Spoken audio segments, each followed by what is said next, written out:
Welcome to Iron Sharpens Iron. My name is Jeremy Nettles. I am the evangelist for the River Ridge Church of Christ that meets in Newburgh, Indiana. If you would like to reach out and get in touch with us, then give us a call or send a text to 812-550-6234. You can also send emails to info@riverridgechurch.org. Those are great ways to ask us your questions, to get in suggestions for future TV program topics. You could also sign up for a study with me or another of our members, and you can sign up if that's not your thing to do something in person like that for a correspondence course that we do over the mail. Everything that we offer is, of course, free of charge. You're welcome to find our website, riverridgechurch.org, and you can find the bulletin articles that I write every week will come up on Sunday mornings there, as well as plenty of links to other resources, including our live-streamed worship services. Every Sunday morning at 9 o'clock for our Bible study, at 10 o'clock for our worship, and then again at 4 p.m. for a second worship period on Sundays. We also gather on Wednesday evenings at 7 for a Bible study. You're welcome to join us in person for any of those, and if you would like to do so, you can find us at 5600 Van Road in Newburgh, and we would be very glad to have you as our honored guests. Today we are doing an overview of the book of Genesis, and this is part of a series of overviews. I hope that you've been following along, but if this is your first time, stay with me, but then afterward go to YouTube or Facebook and search for the River Ridge Church of Christ. It's pretty easy to find, and you'll find not only an enormous back catalog of live stream worship services, but also all of our past TV shows, including more than a dozen installments in a playlist imaginatively titled The Whole Bible. Last time we sketched out the basic timeline and sorted the books into 17 periods, or ages, which is maybe not the best label, but let's not go there again. Having that kind of framework already laid out before you will make it tremendously easier to follow the story, to see where it's going, to remember at least the basics, and maybe even start applying its lessons to your daily life. Wouldn't that be something? That's what it's all about, applying God's Word to our own lives and obeying His instructions to avoid judgment and find a home with Him when this life inevitably ends. Today, we embark upon this long journey. In the beginning, God created the heaven and the earth. And the earth was without form and void, and darkness was upon the face of the deep. And the Spirit of God moved upon the face of the waters. And God said, "Let there be light." And there was light. And God saw the light, that it was good, and God divided the light from the darkness. And God called the light day, and the darkness He called night, and the evening and the morning were the first day. And God said, "Let there be a firmament in the midst of the waters. Let it divide the waters from the waters." And God made the firmament, and divided the waters which were under the firmament, the waters which were above the firmament. And it was so. And God called the firmament heaven, and the evening and the morning were the second day. God said, "Let the waters under the heaven be gathered together into one place, and let the dry land appear." And it was so. And God called the dry land earth, and the gathering together of the waters called He seas. And God saw that it was good. And from the crew of Apollo 8, we close with good night, good luck, a Merry Christmas, and God bless all of you on the good earth. Okay, that was a little different, wasn't it? In case you couldn't tell from the extra tidbits included in there, those were the voices of Bill Anders, Jim Lovell, and Frank Borman, beamed back to Earth from their command module orbiting the Moon 239,000 miles away. These were the first humans to ever travel to the Moon, and they addressed the Earth from there on Christmas Eve 1968. That was 53 years ago, which in terms of world history is the blink of an eye. Can you imagine an astronaut today publicly reading the Bible in their official capacity? How much has changed in such a short time? Okay, to be fair, the head of American Atheists filed a punitive lawsuit because, of course, but it was pretty handily dismissed, including by the United States Supreme Court. Once again, can you imagine that happening today? Anymore, it's unthinkable that the powers that be would allow a government employee to say such things in a public setting, and somehow even more unthinkable that an astronaut would even want to do such a thing. Today's crop of scientists and experts at this, that, and the other thing are just so much smarter than those ridiculous simpletons of the late 60s, those rubes who believed in God and the Bible. Of course, not many of these geniuses have ever flown to the moon, so I don't know. Anyway, while I hope that little story fills you with a righteous indignation at what we have allowed our society to become, and I further hope that it spurs you to take a lesson from the atheists, oddly enough, and start standing up for what you believe on behalf of those of us who acknowledge God's rule over our lives, that's not really why I wanted to bring it up. Leaving aside the historical oddity of the situation, consider, why did the astronauts, knowing they were addressing the entire world, making the largest TV broadcast ever, reaching the most people ever up to that point, why did they choose Genesis 1? They were looking for something unifying, something that was meaningful and important to everyone, except those annoyingly whiny atheists. There's no pleasing them anyway. This text, the very beginning of the Bible, is fundamental. It's unifying. Okay, it can also be incredibly divisive because even people who take it seriously to one degree or another will seize any opportunity offered them to bicker and argue, and some of those arguments are worth having. But what's the central core claim being made in this passage? It's right there in the first verse. In the beginning, God created the heavens and the earth. This is the answer to a question humanity has been asking almost since humanity existed. We see it in our kids, who go from adorable and wordless little pudge balls to walking, talking suicide machines, and then, when their intellectual capabilities finally start to string together some kind of understanding that some events cause other events, the door is opened and they never stop asking why. We do the best we can to speak to them in their own language without burdening them with things that are too heavy for them, things they're not yet equipped to understand or handle. From a more mature perspective, Genesis 1 leaves us with a lot of unanswered questions, sure. But the core answer to our question, why everything, is answered for us, at least in the most basic, childlike terms that we can understand, even if it leaves us asking more and more as we get older and more perceptive. Why? Because God. He created, He willed, He spoke into existence, He invested His creation with a sense of purpose. After the point where the astronauts left off earlier, let's pick up in verse 11. And God said, let the earth sprout vegetation, plants yielding seed, and fruit trees bearing fruit, in which is their seed, each according to its kind on the earth. And it was so. The earth brought forth vegetation, plants yielding seed according to their own kinds, and trees bearing fruit in which is their seed, each according to its kind. And God saw that it was good, and there was evening, and there was morning, the third day. There's a lot of repetition there, needlessly so. Fruit trees, bearing fruit, in which is their seed, each according to its kind. That's 4 ways of emphasizing reproduction in one half of one sentence. The idea is that from the beginning, God intended His gift of life to spread far and wide. And if you didn't get it the first time around in verse 11, the same 4 emphases show up again in the very next verse. It's almost like it's important. Another thing worth pointing out about the creation narrative is that we should pay careful attention to the original audience of this book. It's intended for us too, but when Moses wrote it, he had recently led the people of Israel out of slavery in Egypt following the 10 plagues.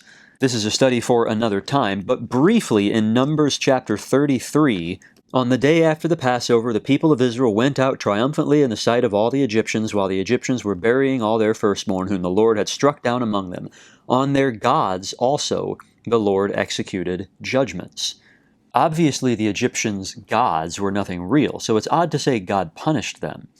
But in the eyes of the Egyptians, they were real, and so to them it must have appeared that the God of the Israelites was way more powerful than the vast number of Egyptian gods. Well, something similar applies here in Genesis 1. The Egyptians had a complex mythology, including a creation story of their own. As usual, it involved a bunch of different gods of a bunch of different physical things, the sky, the sea, the earth, and so on, coming into being, creating each other, bickering, and setting up a hierarchy of divinities that would then rule over the world of men. Just as the plagues were designed to show the impotence of the things the Egyptians worshipped, so is the structure of the creation narrative in Genesis 1. Does that mean God chose his method of creation just so that eons later he could make this point to Israel? Of course not. But he, and Moses I suppose, chose to tell the story in such a way as to emphasize that all the things most nations and cultures worshipped were themselves created by the Lord of all the earth. Why should they need to be told that? The Israelites lived among the Egyptians for 400 years, and within several weeks of being rescued by God from slavery and led through the wilderness and through the parted waters of the Red Sea by a pillar of fire, and then hearing the voice of God from the mountain telling them, "You shall have no other gods before me. You shall not make for yourself a carved image, or any likeness of anything that is in heaven above, or that is in the earth beneath," and so on, they made a carved image of a calf out of gold, and the guy selected to be God's high priest presented the idol to them and said, "These are your gods, O Israel, who brought you up out of the land of Egypt."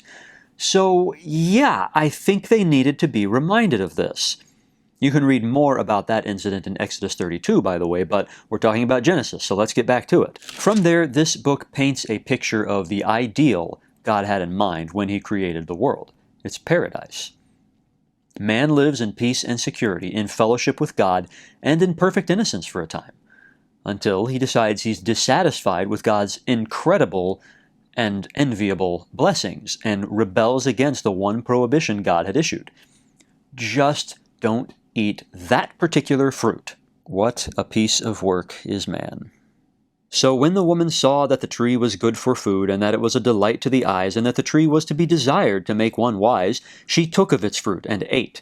And she also gave some to her husband who was with her, and he ate. Then the eyes of both were opened, and they knew that they were naked.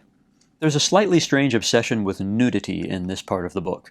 It starts in chapter 2, verse 25, and the man and his wife were both naked and were not ashamed. Then we have this thing in verse 7, then the eyes of both were opened, and they knew that they were naked, and they sewed fig leaves together and made themselves loincloths. And as the story continues, well, let's just read it. And they heard the sound of the Lord God walking in the garden in the cool of the day, and the man and his wife hid themselves from the presence of the Lord God among the trees of the garden. But the Lord God called to the man and said to him, "Where are you?" And he said, "I heard the sound of you in the garden, and I was afraid, because I was naked, and I hid myself." He said, "Who told you that you were naked? Have you eaten of the tree of which I commanded you not to eat?" Then, just when we think we're done with it, it's brought up one more time in verse 21. And the Lord God made for Adam and for his wife garments of skin, and clothed them. Sure, there are some lessons to be learned here about modesty and God's expectations, but it would be silly to conclude that's why Moses mentioned this stuff. Until about 15 minutes ago, practically everyone realized that modesty was a goal worth pursuing, even if only for the purpose of avoiding victimization of yourself or the people close to you. Different cultures have had different standards for different reasons, and sometimes people even go too far in the other direction, but at least in temperate climates, there was broad agreement that a large amount of skin ought to be covered in public settings. Today's ever-plummeting standards make it tough to get a handle on what's going on here, but it has less to do with overt sin and more to do with the second part of the topic as it was introduced in chapter 2, verse 25. The man and his wife were both naked and were not ashamed. Animals aren't ashamed of being naked either. That is a uniquely human trait, and only since the fall. And we have plenty of reason for it. We cover up the things of which we are not proud. We cover up our weaknesses, our vulnerabilities. God saying that from the beginning it was not so. It's not that Adam and Eve had no weaknesses or vulnerabilities, but they didn't know it yet. They'd never been judged, never been compared, never been wounded, never seen anyone else judged or compared or wounded, and it never would have occurred to them that nudity wasn't normal because, well, it was normal. When they chose to rebel, they committed an act that they knew would lead to comparison with a standard, to vulnerability and judgment. God told them so beforehand. And the ramifications of that are still with us today. Now, we feel threatened and judged all the time, because we are, by each other, by society, by ourselves, and by God. Adam and Eve started with the innocence of children. They gave that up when they consciously chose to rebel.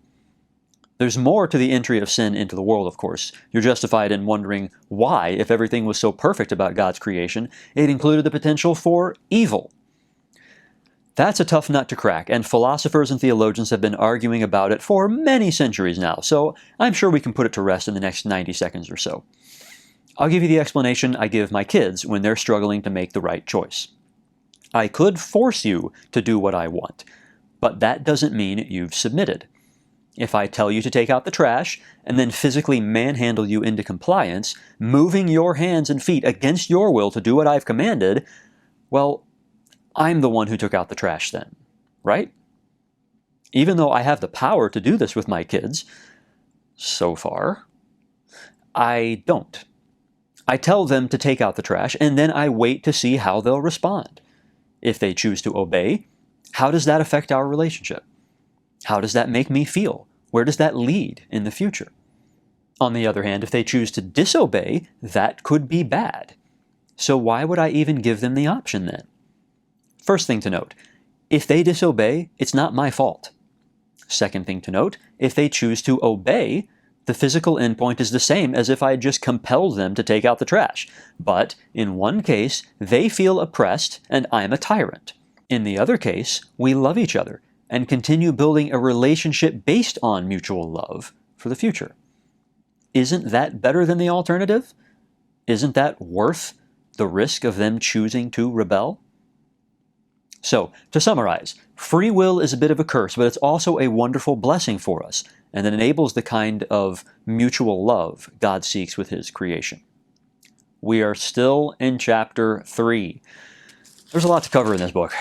As we get into chapter 4 and beyond, we see humanity descending into greater and greater depths of evil, including more rebellion against God's wishes, hatred and murder between brothers, escalating vengeance, sexual perversions, and more. Eventually, we get to God's assessment of the situation in chapter 6, verses 5 and 6. The Lord saw that the wickedness of man was great in the earth, and that every intention of the thoughts of his heart was only evil continually. And the Lord regretted that he had made man on the earth, and it grieved him to his heart. What's his decision? Verse 7. So the Lord said, I will blot out man whom I have created from the face of the land, man and animals and creeping things and birds of the heavens, for I am sorry that I have made them. Well, that sounds awful. However, verse 8, but Noah found favor in the eyes of the Lord. In chapters 6 through 9, we read about this lone righteous man's obedience to God in doing some pretty crazy things in order to be prepared when God carries out his resolution to blot everything from the face of the earth. We all know about Noah's Ark, so let's not get wrapped up in that story, but instead, let's focus on the symbolism. Remember the original audience, Israel wandering in the wilderness? One of the greatest miracles they had witnessed was the parting of the Red Sea, and they'd all passed through these waters to escape from violently oppressive enslavers. God brought Noah safely through water, too. God likes water, you may have noticed. That'll be a recurring theme throughout the rest of the Bible. The flood is not only a punishment, it's also a means of salvation for the righteous chosen few. It's also a cleansing of the corrupted creation. It's also a life-giving second chance. If you haven't yet noticed the stunning parallels here with baptism in the New Testament, then let this be your notice that there are stunning parallels here with baptism in the New Testament. As God accomplished these purposes symbolically for the whole world at that time, He wants to do the same on an individual basis today. So that's great. All things are made new, and Noah's family embarks upon a freshly sealed covenant with their Creator, complete with vows on both sides. Everything's peachy, for a little while. We generally refer to chapter 11 as the Tower of Babel, which both looks forward to the hubris most clearly displayed in its descendant Babylon, and also just reminds us that man always wants to take over God's role. When the serpent deceived Eve in the garden, he told her that if she ate the fruit, she would be like God. And even after a complete refresh and rewrite, these folks are pulling the same stunt again, trying to glorify themselves and put themselves in God's position. God's not happy and swats them down, of course. That finally brings us to the beginning of the real story of Genesis, which begins in chapter 12. Now the Lord said to Abram, "Go from your country and your kindred and your father's house to the land that I will show you. And I will make of you a great nation, and I will bless you and make your name great, so that you will be a blessing. I will bless those who bless you, and him who dishonors you I will curse, and in you all the families of the earth shall be blessed." After watching man's tendency to rebel over and over, no matter how or how often God intervenes, the point is made. We're terrible at this, but God has a plan for redemption, for justification, and for reconciliation. It starts with Abraham. The first two promises, the land and the great nation of descendants, sound pretty physical, so we'd forgive Abraham for thinking that's all God has in mind. The third one is more, well, it's definitely broader in scope. In you all the families of the earth shall be blessed. You can imagine this being fulfilled in purely physical terms, but it's tough to say exactly how that would look. It's a hint of something greater, something spiritual in nature. With the benefit of hindsight, of course, we can see that this is about Christ. That primes us to read the other two promises in a similarly spiritual manner. And now, the homeland sounds less like the area between the river and the sea, and more like an eternal home in our Heavenly Father's house. The great nation descended from Abraham sounds less like national Israel and more like the assembly of the faithful. God did fulfill all of these promises physically, of course, and we shouldn't diminish the importance of that, but the spiritual is more important, because the spiritual is eternal. The rest of Genesis follows the story from this point onward as God begins to fulfill the promises. There are a lot of hiccups along the way, but the plan marches forward. The focus gets progressively narrower and narrower to single out not all the descendants of Abraham, but specifically those through Jacob. This is about the origins of Israel, which is fitting considering the title of the book in English, Beginning. As it gets closer to what would be modern day when Moses wrote it, each portion of the story gets more and more involved, more and more detailed. How many chapters were spent on Adam? 2-ish. Noah? 4. Abraham? 10 or so, depending on how you count. Isaac gets about 7. Jacob, another 10. Jacob's sons, who are the 12 tribes of Israel, that fills chapter 37 all the way through 50 for 14 in total. It's tough to figure out exactly where to put some of these markers, but the general trend is pretty clear. The events of more recent past and greater significance to the audience of Israelites in the wilderness get more attention. This is all leading somewhere. By the end, after a long, interesting, and instructive narrative of Joseph's experiences in Egypt and Judah's turn away from fleshly pursuits and his emergence as the heir to the title of patriarch, we find the whole clan joining Joseph in Egypt to escape the worst of the long famine. So Israel took his journey with all that he had and came to Beersheba and offered sacrifices to the God of his father Isaac. And God spoke to Israel in visions of the night and said, "Jacob, Jacob." And he said, "Here I am." And then he said, "I am God, the God of your father. Do not be afraid to go down to Egypt, for there I will make you into a great nation. I myself will go down with you to Egypt, and I will also bring you up again, and Joseph's hand shall close your eyes." So there's not only salvation here, but also a vague suggestion that it might be a bit of a struggle to get home again. God knows what's up. Remember, the original audience already knows what happens from there, and when the story picks up after centuries of oppression, they seem like the main characters in the story God is writing. That's not entirely true. I would argue that God is the main character, but you can see why they might think otherwise at the time. But while this is all told in narrative format, it's not about storytelling exactly. It's an explanation. See what's going on around you? Here's why and how that all came about. Here's the road that led up to this point. Maybe knowing all of that will help to keep you on the path as we move forward. That's the idea for the Israelites. Genesis was intended to give Israel a firm grounding and understanding of who led them, who rescued them, who promised them, who created them. This book was not directly intended for us, but indirectly, it is still amazingly important for us today. The gospel appears in Genesis. We can see clearly in it the pattern of man's rebellion and God's intervention to redeem, cleanse, and reconcile. We see it on the national level and on the individual level. We see God's expectations, the sort of symbols He likes to use, the consequences of disobedience, the fundamental importance of trusting our Heavenly Father to guide us in the right paths. We recently discussed this in a Sunday morning class at River Ridge, the gospel as seen in Genesis. There was so much there that we had to break it up into 2 sessions, and we were only looking at chapters 1 through 25 at the time. The flood predicts the gospel. The selection of Abraham predicts the gospel. The promises to Abraham predict the gospel. The sacrifice of Isaac predicts the gospel. Jacob's transformation predicts the gospel. Judah's transformation predicts the gospel. Judah's self-sacrifice predicts the gospel. We're just scratching the surface here. Genesis uses shadows to tell the same story that Jesus acted out in its true form much later. We're supposed to be imitating Him. It'll help us immensely to pay attention to these other versions, these shadows, and imitate them too.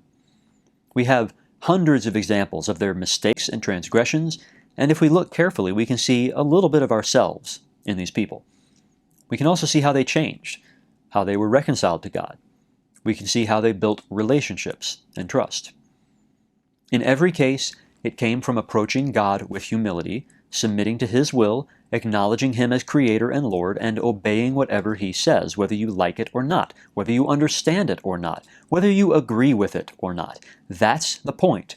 I'm not God. If there's a disagreement between me and Him, which one of us is probably right? So what has God told us to do today? There are a lot of ways I could go with this, but I'll confine myself to one reading in Matthew chapter 28. And Jesus came and said to them, All authority in heaven and on earth has been given to me.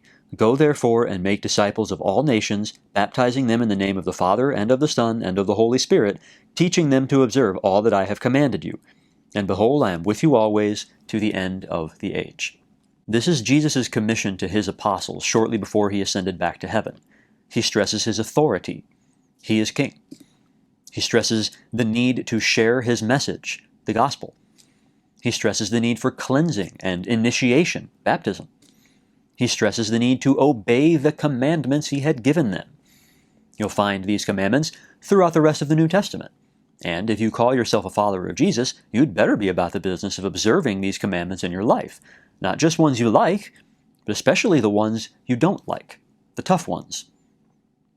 If you need help understanding these commandments, or finding His commandments about a particular issue, or help in keeping them, the church at River Ridge would be happy to help you. You can join us at 10 a.m. on Sunday for worship, or come an hour early and catch our Bible study as well. We also gather at 4 on Sundays for an afternoon worship period, and at 7 p.m. on Wednesdays for another Bible study.